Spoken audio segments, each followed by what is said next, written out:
पुण्यातील सर्वात निसर्गरम्य ठिकाणांपैकी एक म्हणजे पर्वती, ज्यावरून संपूर्ण पुणे आणि आजूबाजूच्या डोंगराचे विहंगम दृश्य दिसते.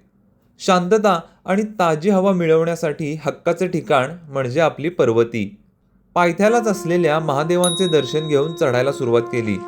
अवघ्या 88 पायऱ्या चढून तुम्ही वर पोहोचता. गिरनार असो, अमरनाथ असो किंवा एव्हरेस्टवर जरी जायचं असेल तरी त्याचा चढायचा सराव पुणेकर पर्वतीवरच करतात.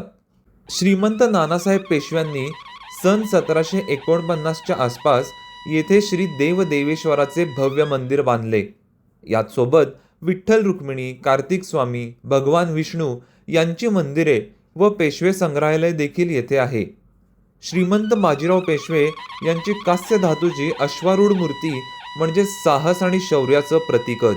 श्रीमंत नानासाहेब पेशवे यांचे निधन पर्वतीवर सन 1761 मध्ये झाले.